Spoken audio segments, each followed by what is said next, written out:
This is the Dollemore Daily, and I'm Jesse Dollemore. I'm getting real tired of talking about the disaster of a senator,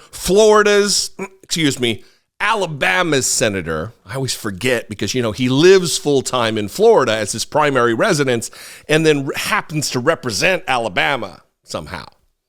Make it make sense. But his blockade of military transfers, of permanent change of stations, of promotions, which is crippling our military, all for his posturing. It is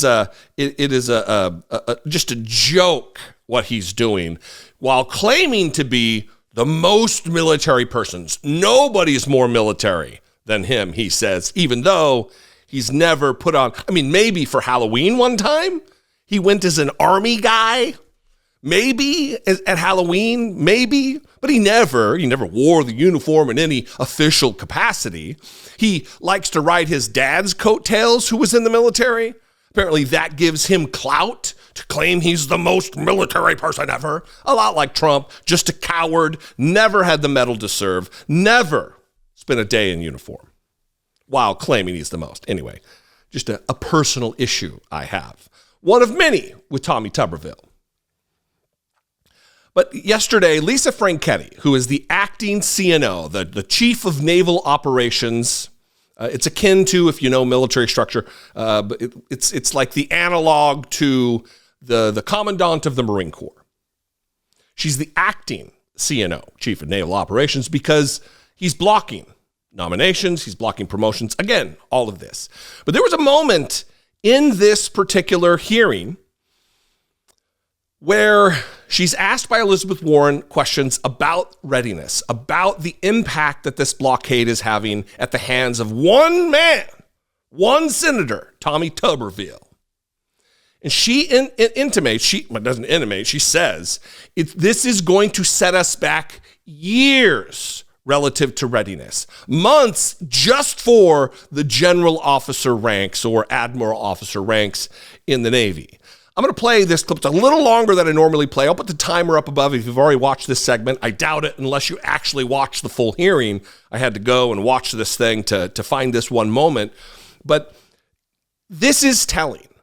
This is maybe one of the most important things facing us right now, especially from a military readiness standpoint, because we have threats all across the globe. There's no active conflict relative to the United States and our armed forces, but there is absolutely ticking time bombs out there that without us being on the scene and at the ready could go sideways. And because of the disastrous attempts by Tommy Tuberville to wreck our readiness, to put us in a bad situation militarily, and our posture therein, we're in this spot. So I'm going to play this clip, and we'll talk about it on the other side. So one of the people held up by Senator Tuberville is Rear Admiral Davids, who would be the first female superintendent of the Naval Academy. Seeing someone like her at the helm will inspire other people who might not otherwise pursue a career in the Navy. Senator Tuberville likes to talk about how we're in a recruiting crisis, but for the first time in 60 years, the Naval Academy started the school year without a confirmed superintendent. And every young person at the Naval Academy, every young person who is thinking right now about applying to the Academy, and every young person anywhere in the Navy must confront head-on the fact that Senator Tuberville has turned both the Navy and the Naval Academy into one more political football. The senator's actions are damaging our military's recruiting, and we will be paying a price for that for decades to come. So let me ask you about another impact from these holds. Let me ask about families. Admiral Franchetti, have you heard anything about the impact of these holds on Navy families? Yes, I think our Navy families are dealing with a lot of uncertainty. We ask a lot of our families to move, uproot, find new schools, find new jobs for our spouses. And I have heard a lot of concerns from our families that they are having difficulty navigating that space right now. All right. And one last question, and this one is about the promotion system. The 300-plus holds on the top ranks has an impact on everyone who is one level down, 2 levels down, who can't move into a spot that has been vacated. Admiral Franchetti, the senator from Alabama, is treating these holds as a minor inconvenience.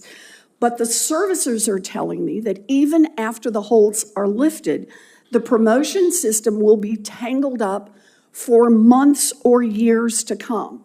So what is your best estimate of how long it will take the Navy's promotion system to recover?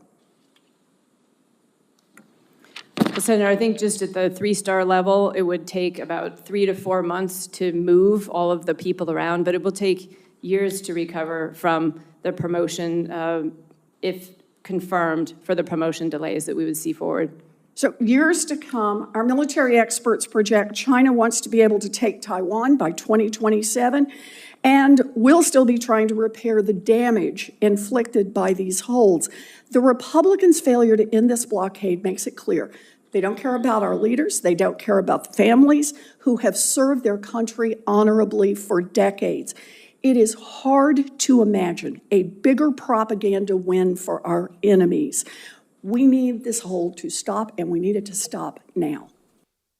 So when I talked about this last week, some people said, well, these people are just appointees. They were the Navy secretary and the Army secretary and the Air Force secretary. They're not actually active duty people. They don't really know. They're just political.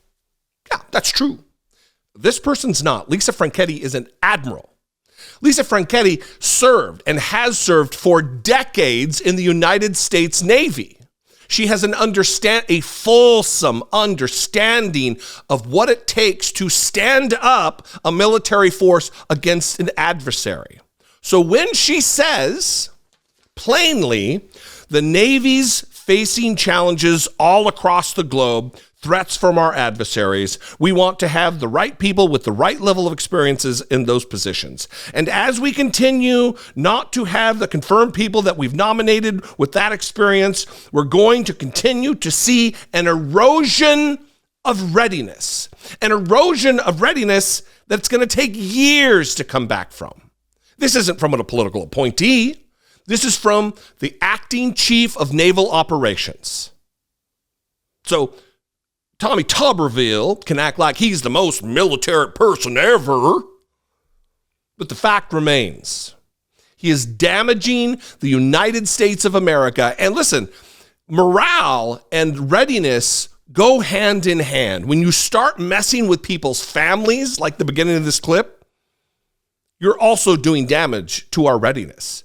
When people can't rely on the fact that their families are secure, their families are happy and healthy, taken care of, employed, they're distracted.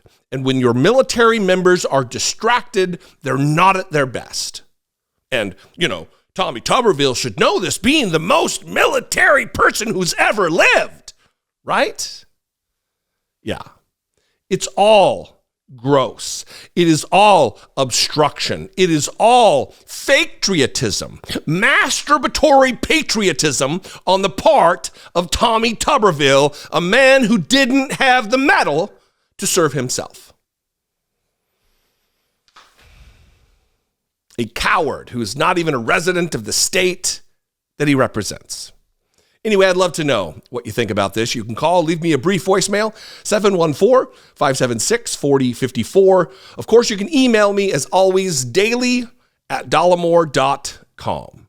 Follow me on social media. I'm everywhere at Dollemore. I'd love to see you there. And if you appreciate what we do and you want to take part in the mission of this particular program and the satellite media outlets that surround it, my partners, her YouTube channel, Brittany Page, our podcast, I Doubt It podcast, all of these are supported by this YouTube channel, and those YouTube channels are supported by, and this one is supported by them.